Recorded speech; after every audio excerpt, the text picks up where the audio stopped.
किस्से कहानियाँ with motivation channel में आपका बहुत बहुत स्वागत है। तो दोस्तों शुरू करते हैं आज की कहानी। मेरा नाम अनन्या है। यह कहानी है मेरी बेटी सौम्या की ज़िंदगी की। हम लोग एक छोटे से कस्बे में रहते हैं। जब मैं विधवा हुई तो मेरे माँ बाप ने शादी एक ऐसे आदमी से कर दी जिसका पहले से एक बेटा था।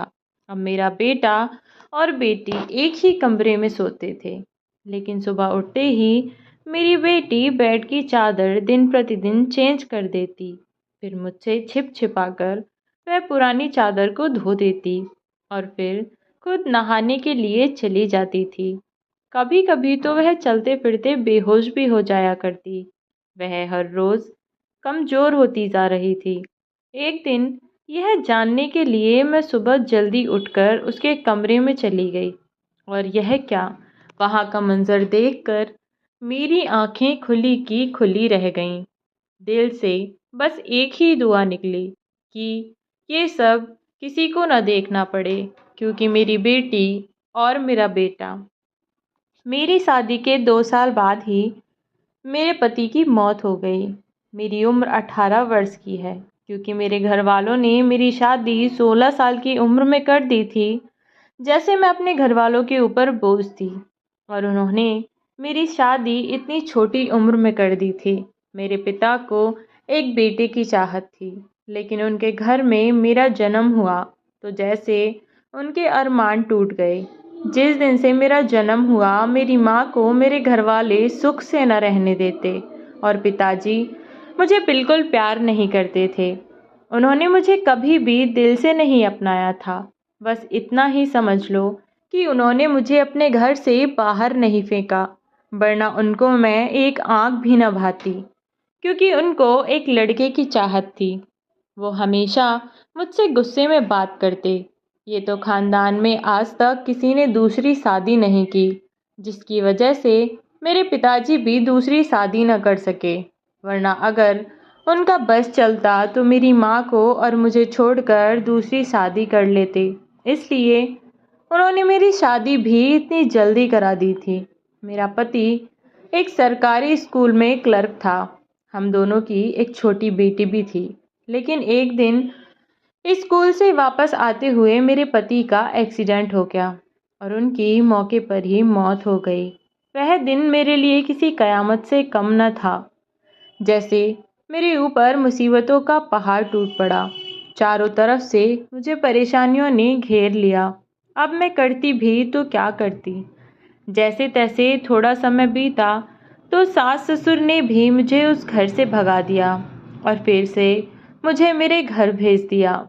मेरे सास ससुर मेरे साथ ऐसा व्यवहार करते जैसे मैंने ही उनके बेटे को मार दिया हो। वो लोग मुझे बोझ समझने लगे थे। मैं क्या करती, चुपचाप अपने घर आ गई। तो मैं पहले ही अपने घर वालों के लिए बोझ थी। मैं अपनी बेटी को गोदी में लेकर बहुत रोया करती। अब मेरे माँ बाप ने मेरी दूसरी शादी कर दी। जिस आदमी से मेरी शादी की गई वह आदमी भी शादीशुदा था, और उसकी पत्नी की भी मौत हो गई थी, और उसके पास एक बेटा था। उसका बेटा मेरी बेटी से 1 साल छोटा था। क्योंकि हम दोनों एक जैसे थे, इसलिए हम दोनों की शादी कर दी गई। धीरे धीरे समय बीतने लगा और मेरी बेटी सौम्या 16 साल की हो गई। वहीं मेरा बेटा राजा भी 15 साल का हो गया था कि तभी बीमारी के कारण मेरे दूसरे पति की भी मौत हो गई। क्योंकि घर हमारा अपना था तो किराए की टेंशन नहीं रहती थी, और घर में ही छोटी सी एक किराने की दुकान भी थी, तो गुजारा हो रहा था। एक दिन रात को मैं सोई हुई थी कि मुझे बहुत तेज़ आवाज़ आई। ये आवाज़ मुझे मेरे बेटे राजा के कमरे से आई थी। मैं बहुत घबरा गई और अपने बेटे के कमरे की तरफ भागी। वहाँ जाकर देखा तो कमरे की छत गिरी हुई थी। मैं बहुत घबरा गई। मुझे लगा शायद राजा इसके नीचे कहीं दब तो न गया हो। अगर ऐसा कुछ हुआ हो तो मैं उसके स्वर्गवासी पिता को क्या मुंह दिखाऊंगी। मैंने पागलों की तरह राजा राजा चिल्लाने लगी कि तभी पीछे से राजा ने कहा, क्या हुआ माँ?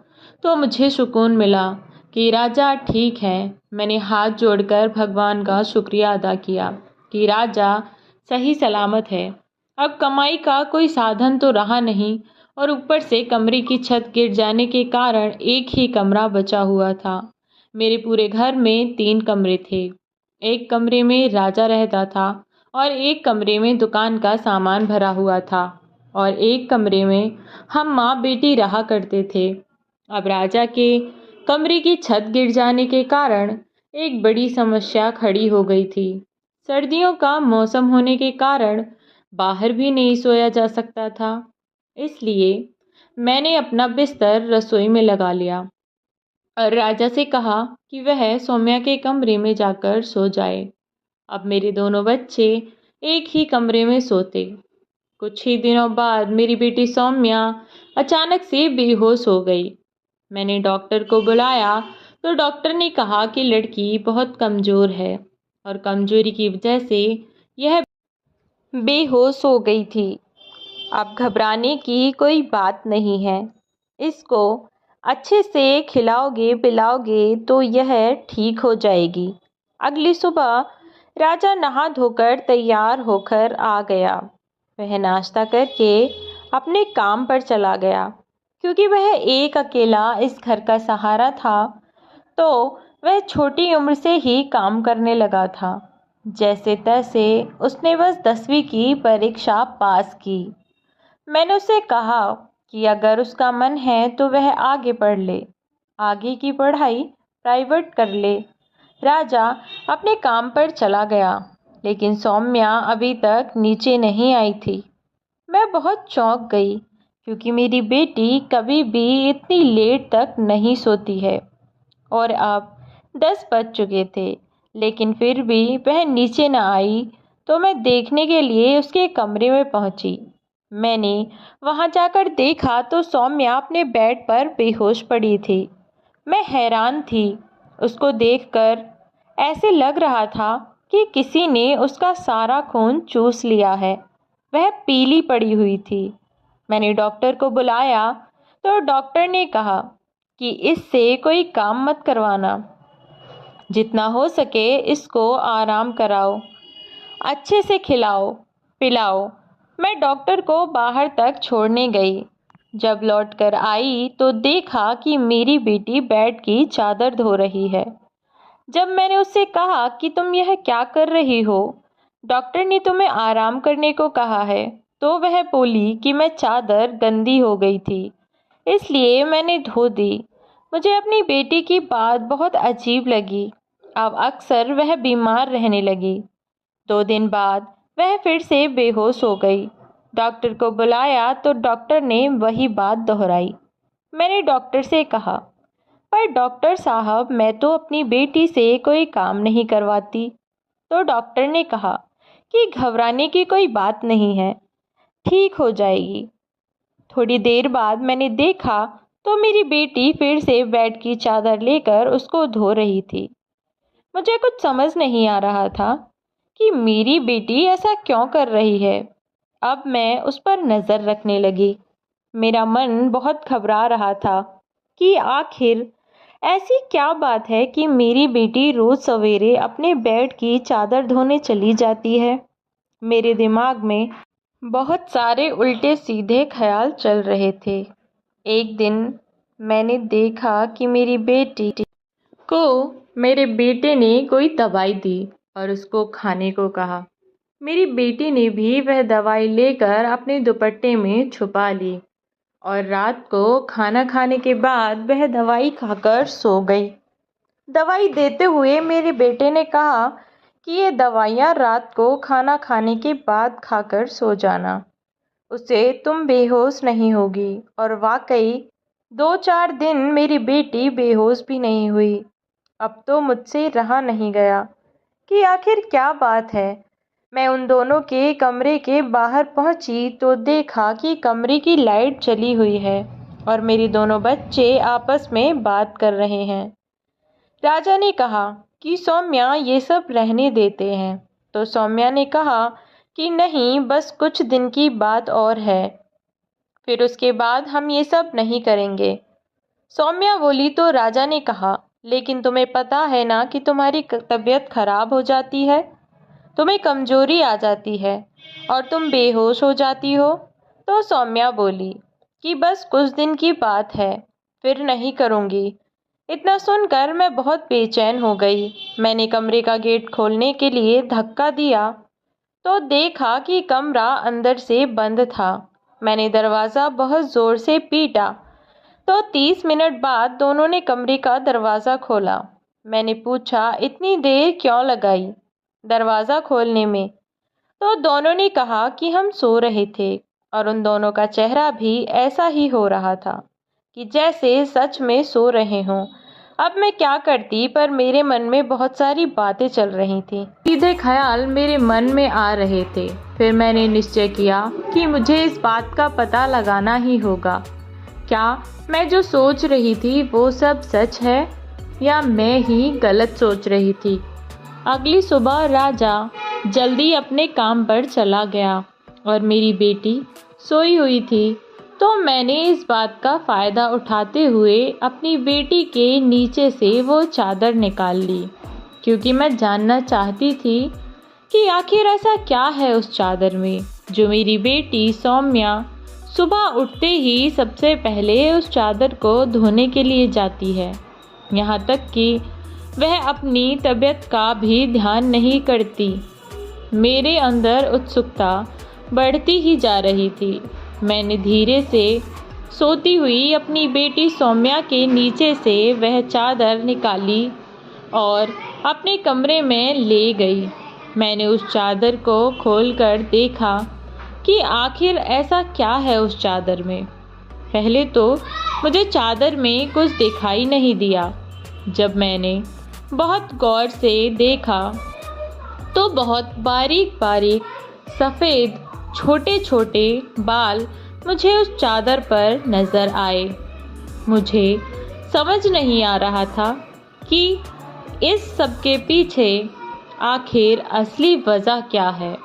उधर मेरी बेटी सौम्या जब नींद से जागी तो बेड की चादर को अपने नीचे ना पाकर वह बहुत घबरा सी गई। वह मेरे पास आई और बोली कि माँ, चादर कहाँ है? तो मैंने कहा कि वो तो मैंने धो दी है, तुम बताओ क्या हुआ? वह घबराई सी बोली कि आपने क्यों धोई, मैं ही धो देती। मैंने कहा, रोज़ तो धोती हो, तो आज मैंने धो दी। उसने कुछ न कहा और वह वहाँ से जाने लगी। तो मैंने उसका हाथ पकड़कर उसको रोक लिया। मैंने उससे सख्ती से पेश आते हुए कहा कि तेरे और राजा के बीच क्या चल रहा है? उसने तुझे किस चीज़ की दवाई दी थी और ऐसा क्या करते हो तुम रात को कि तू इतनी कमज़ोर होती जा रही है? मैंने उसे गुस्से में कहा कि सौम्या, अगर मुझे पता चला कि तूने कोई ऐसी वैसी हरकत की है जिससे तेरे बाप की नाक कट जाए, उसकी इज्जत खराब हो जाए समाज में, तो मुझसे बुरा कोई न होगा। सौम्या मुझे आश्चर्य की नज़रों से देख रही थी। मेरे और भैया के बीच क्या चल रहा है माँ? हम दोनों के बीच चलता क्या? छी माँ, तुम हमारे बारे में इतना गलत सोचती हो। क्या तुम्हें अपनी औलाद पर भरोसा नहीं? अरे माँ, भैया ने हमारे बारे में कब नहीं सोचा? उन्होंने क्या कुछ नहीं किया हमारे लिए? छोटी सी उम्र में नौकरी करने लगे, अपनी पढ़ाई छोड़ दी। उन्होंने मुझे हमेशा अपनी सगी बहन की तरह रखा है। और हम क्या करते हैं रात को? तो सुनो, भैया का एक दोस्त बहुत अमीर है। उसने भैया को अपने कुत्तों के बच्चों की देखभाल करने के लिए कहा और वो इस काम के बदले हमें 1500 रुपये एक रात के लिए दे रहा था। यह सब सुनकर भैया ने सोचा कि थोड़े दिन की बात है और पैसे भी बहुत दे रहा है, तो क्या बुराई है, मैं ये काम कर लेता हूँ। अब भैया बेचारे पूरे दिन मेहनत करते। हालांकि उन्होंने मुझसे कहा कि वो रात में भी ये काम खुद कर लेंगे, पर मैंने उनका हाथ बटाना चाहा तो रात को भैया उन बच्चों को घर ले आते थे और मैं पूरी रात उनकी देखभाल करती थी। बाद में मुझे पता लगा कि मुझे उनसे एलर्जी हो जाती है, जिसकी वजह से मैं बेहोश हो जाती थी।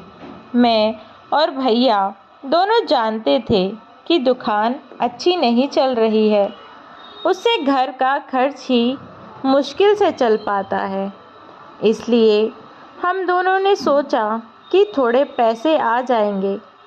रात को भैया उन बच्चों को घर ले आते तो मैं उनकी देखभाल करने लगी। इसलिए मैं सुबह को लेट उठा करती थी। तुम्हें हमने इसलिए नहीं बताया क्योंकि तुम तो ये कुत्ते बिल्ली को बिल्कुल पसंद नहीं करती। और बस कल रात आखिरी रात थी, क्योंकि भैया का वह दोस्त अब विदेश चला गया है।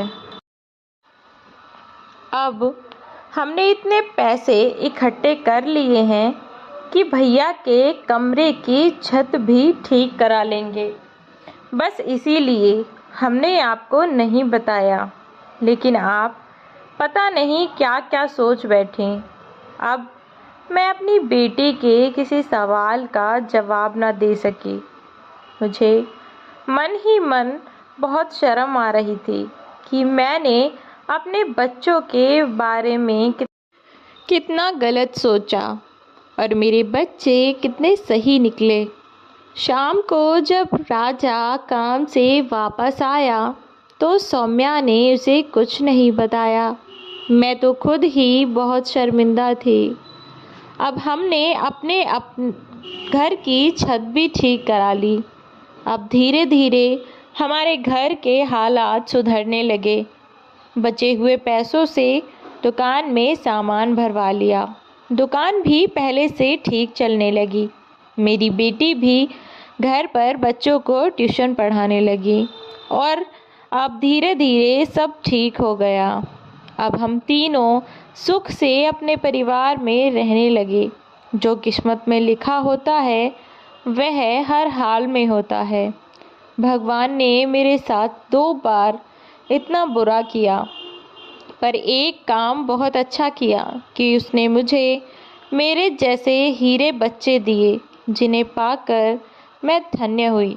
तो दोस्तों, कैसी लगी आपको आज की कहानी, कमेंट बॉक्स में ज़रूर बताएं। मिलते हैं अगली कहानी में, तब तक के लिए धन्यवाद।